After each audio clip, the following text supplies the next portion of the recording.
I want to talk about what are you worth?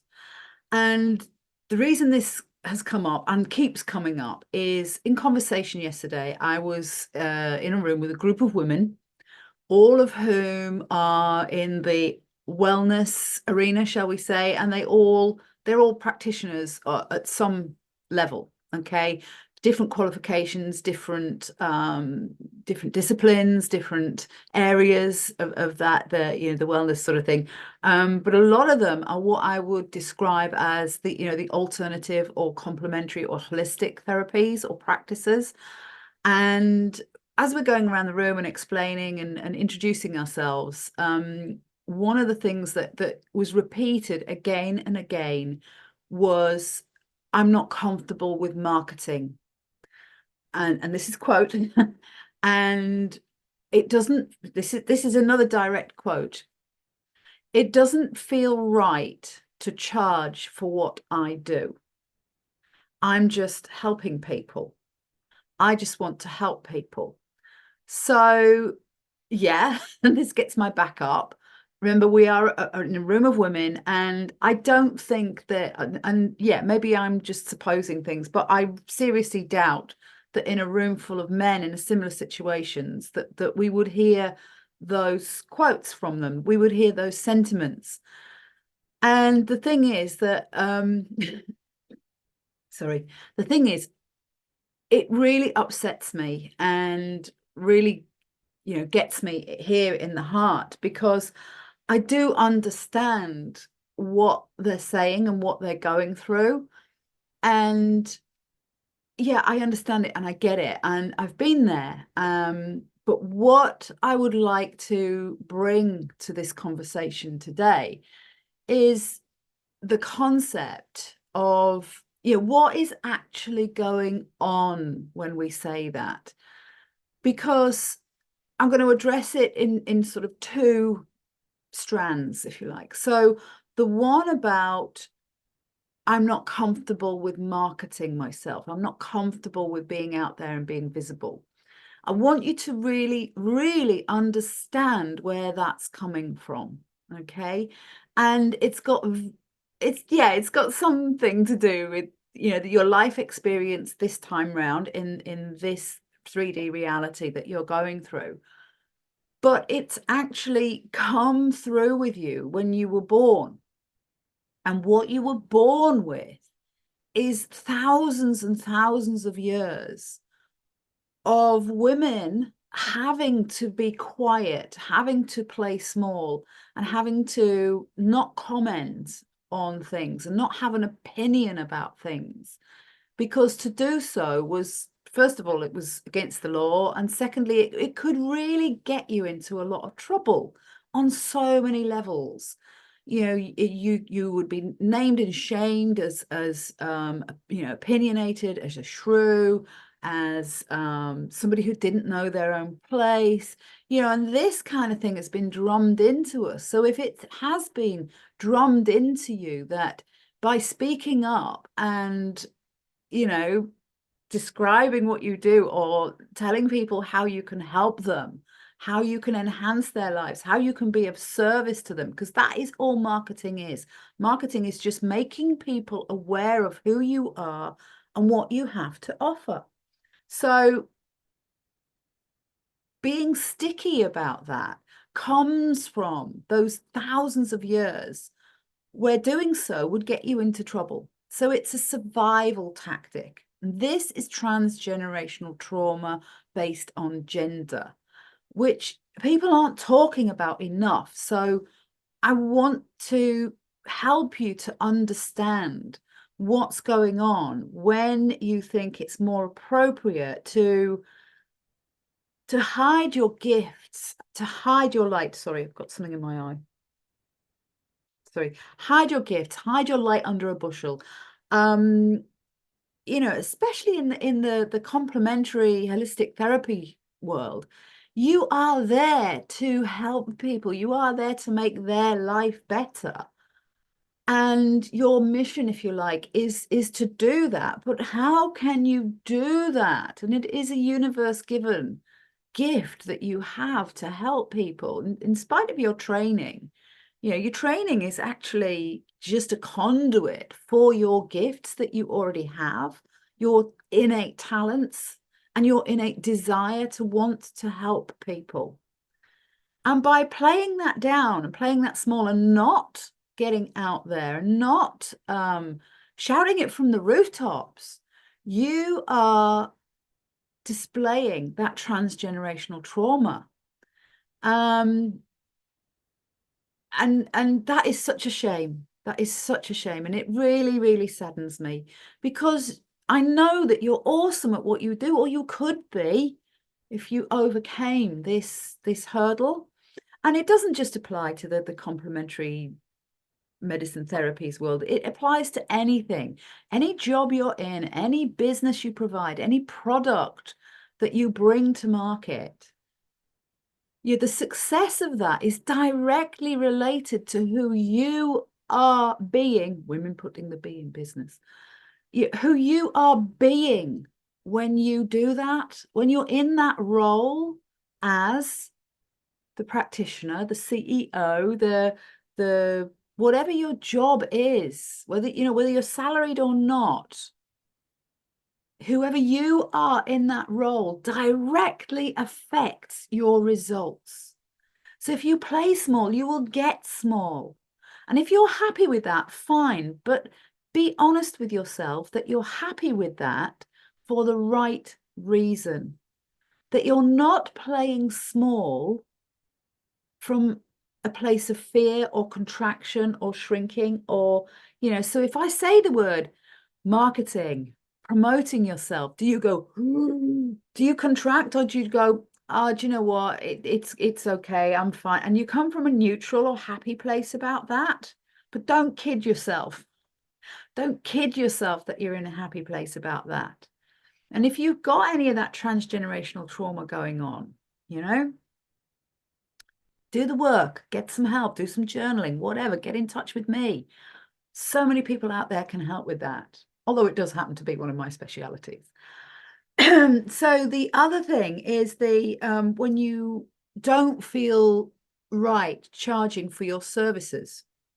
What's that all about? Sorry, I'm just dealing with my text. And when you are, how can I put it? Yeah, when you don't feel happy charging for your services, that again is a historical thing. And it's got kind of a couple of strands to it. It's the laws that used to be, certainly in the UK, and probably, well, I do know, let's face it, the UK took all of our laws and our ways over to the States before they were united, when it was just the new world. We took our legal system with us. We took all of our baggage with us. We packed it up and we transferred it the other side of the world. And so, many, many cultures across the world that have been influenced, yes, by the colonialism, etc., etc. But a lot of them had their own thing going on before we got there with regards to how women were treated.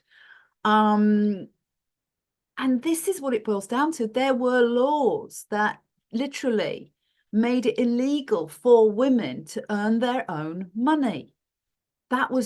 You were breaking the law if you earned your own money. So this has gone on and on and on. And you can argue with me and say, yeah, but women were working. Yes, they were, but they didn't earn the money. They did the work, and the money went to, if you like, an overseer or a boss, a leader, and that was usually a man. So they got the money, and the women were either provided with room and board or food or whatever. They weren't necessarily given a wage, and even if they were, that would have gone to their husbands or their father anyway. So this is where it stems from. We are still subliminally and in our subconscious aware that we are not allowed to earn our own money. It's illegal. And if you break the law, what happens to you? So again, it's a fear thing. And by feeling uncomfortable about charging for what you do, you're playing safe. It's a survival tactic. So yeah, again, I suppose it is another aspect of the transgenerational trauma. But I want you to understand that that is not a blanket thing. It has all of these things that women have been subjected to for thousands of years that we are now carrying in our DNA. So we're not even aware of it until somebody like me comes and points it out to you. So please feel into that, and take a moment and stop and do some journaling around it, and really ask yourself, or if you have an energy modality, or if you can do the biofeedback technique that I know I've taught a lot of you, get some answers about this. Is this feeling I have where I feel uncomfortable charging for my services stemming from something subliminal, subconscious, from hereditary kind of, or past lives? In a past life, were you somebody who did get into trouble, serious trouble, for earning a bit of money on the side or something, or trying to siphon money off somewhere to feed yourself? It's a survival thing. I'm not saying you're all gangsters or anything. I'm saying that it was a survival thing. Feel into the history of this, because only understanding our history can we understand how we've got to where we are and where we're going, and what we need to change in order to move forward and create a new and different paradigm, a new and different way of working. And this is so important for us women. This is literally the fuel in my tank that drives me to help women, is to overcome this. It's massive, and it's affecting all of us still all over the planet. So understand that anytime you play small, anytime you don't get rewarded for what you do or realize your worth, this is what's going on. Because the question I asked today is, what are you worth? So are you worthy? And this is it. And we've given money all the power. So stop giving the power to money. Money is neutral. It knows, it doesn't know the difference between up and down, black and white, good or bad. Okay. It doesn't understand. It just responds to your focus. It responds to your vibration.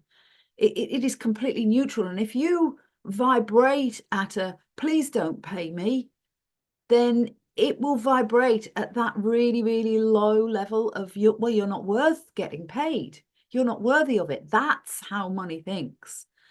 So if you're constantly kind of refusing money, and it's just an energy, that will ripple out into the rest of your energy and your reality, and other things will stop coming to you.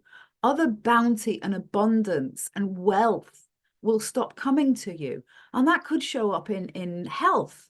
Health is your health is just another energy that responds to your vibration. So if you're vibrating a constricted and cut off energy, that will ripple out. It doesn't stop there. That is not the nature of energy, to stop somewhere and just, its sole job is to expand and grow, and it will expand and grow what you give it.